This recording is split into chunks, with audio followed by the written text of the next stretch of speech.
PK in the universe here. It's great to be back in the game room. I've done a lot of my recent videos at my desk and the lighting is terrible and I just hadn't gotten my game room situated and had it quite the way I want. And I feel like I'm finally organized. But enough about that. Today I want to talk about Evercade. Man, that last video was pretty spicy. It ruffled some feathers, but I'm going to talk a little bit about that later, actually, at the very end of this video. I don't want to get too far ahead of myself. So anyways, I want to talk about Evercade Digital.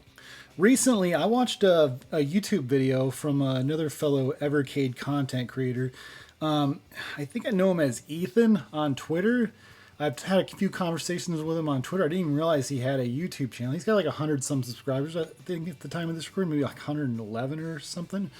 And yeah, and his channel's called, it looks like it's spelled Ethicade, but he actually pronounces it Efacade. I think I got that right. He talked about a really interesting topic about Evercade. Would Evercade ever go digital only?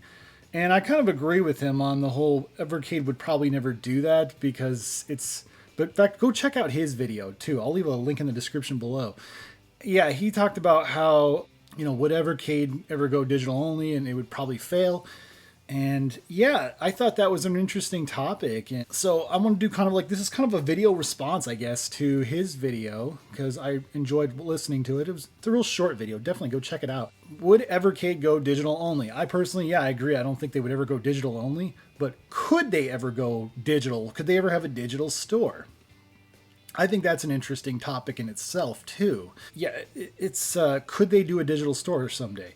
Well, I think right now with the current Evercade, the handheld, the Evercade VS and the Evercade EXP, I don't think they will ever do a digital store with that. I don't think they have the system set up. I mean, they have the system set up to do updates and stuff, but they've also been kind of weighing in on the idea of digital games because at the time of this recording, there's 3 different kinds of games that are digital that are actually already on Evercade.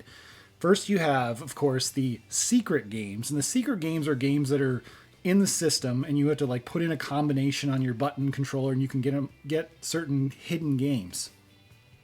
Then there's the unlockable games on the Evercade VS where you put 2 certain cartridges in and they'll unlock a hidden game. But once you take those cartridges out, those games, disappear and you have to keep inserting them back in. It's a temporary digital game, of course. And then you have, of course, the Evercade Game of the Month, which is this big way of awesomely advertising the Indie Heroes Collection 2, which comes out, I think, in November, I want to say. And there's going to be a new game every month for the year. And it's a great way to advertise Indie Heroes 2. And it's really helped, hype me up for Indie Heroes 2. Then, of course, the Evercade EXP is going to have exclusive arcades or whatever, because the EXP, the cool thing is you can like flip it away, to actually play like arcade style, which I think is a great feature. I'm not getting the Evercade EXP, but I think it's a cool thing for people who are psyched about arcades. So Evercade is already weighing in on the digital thing. Do I think it'll happen with any of these current systems? No. But I do think it could happen. It could happen with the next Evercade VS or the Super Evercade VS or whatever it's going to be called. Because at some point, I can see them creating a brand new system. It's inevitable, in fact. They created a better handheld, which is something I said they should do to begin with, and they're doing it. So I think, yes, someday they'll create a better console system. Absolutely. I think that will happen at some point. Yeah, so if they did a digital store, how should they do it? Well, what I think they shouldn't do is do what everybody else is doing. Now, game preservation's been a big conversation lately. In fact, Ed over at the Evercade Effect, he actually posted a video recently. Go check that out. And a lot of people were talking about gaming preservation, and I think that's important to a lot of Evercade users who embrace physical games. Physical games and preservation oftentimes go hand in hand. Though there's definitely different ways to preserve games. I think that's important to understand. To me, there's like 3 kinds of physical gamers. And the last kind is an overlap of the first 2. The first 2 physical gamers, there's people who just want to collect. They love and are, romanticize the idea of having a library of games, just like a library of books. Some people collect books. Some people collect games. There's a something special about holding a game in your hand and owning it and saying, this is mine, and I can do what I want with it. And then there's the second group of people who collect physical games just because simply they want control over their purchase. It's about control of the purchase. But some of those people also game digitally.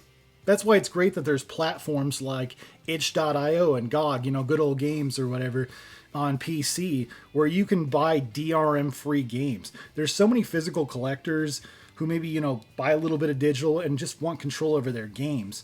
So it's all about personal ownership. So I would hope that, this is my thought, is I think Evercade or Blaze in general could make a system where you could buy digital games on there and they could go to your SD card and you could just do whatever you wanted with them. After that, you could take the SD card and put it in your PC or something like that. It would be DRM free games, and they could do that because like itch.io, I love itch.io, but the problem with itch.io is it's the Wild West and it's way disorganized and it's hard to find games, but there's tons of amazing indie games. A lot of those same amazing games are on Evercade. So yeah, I would hope they would be the home console version of itch.io, but not itch.io, because itch.io is very disorganized. It's the Wild West. It's great. That's one thing. I want to publish a game on itch.io. That is something I want to do. I think it'd be great if they had like a system where they could go all in on indie devs or whatever and maybe distribute, be a distributor. So people could buy indie games off their digital store and do whatever they want with them.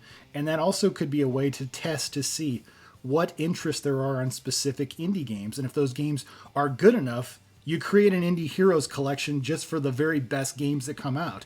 So Evercade owners are getting the very best physical Indie Heroes collection. I think that would be great. I think that would be awesome. Will they do that? Probably not, because nobody listens to my ideas. Come on, let's be real here. But yeah, overall, I think that would be cool if at some point Blaze decides to have a digital store that's DRM free, because at the end of the day, people want control over their purchases, plain and simple. So, but anyways, yeah, so my last video I made was pretty spicy. It upset some people, and I know it did. I expected it to. Some people were not happy. I'm actually going to make a follow-up video to that, so that'll be really interesting. A few new things happened since that video, so I'm actually looking forward to touching back on that again, and then kind of hope to put that to rest. I hope you guys have enjoyed this video. What are your thoughts? Does a digital DRM free store on a future Evercade system interest you? Comment below. Love to hear what you had to say. Thank you guys so much for watching, and stay awesome in this universe. Thanks.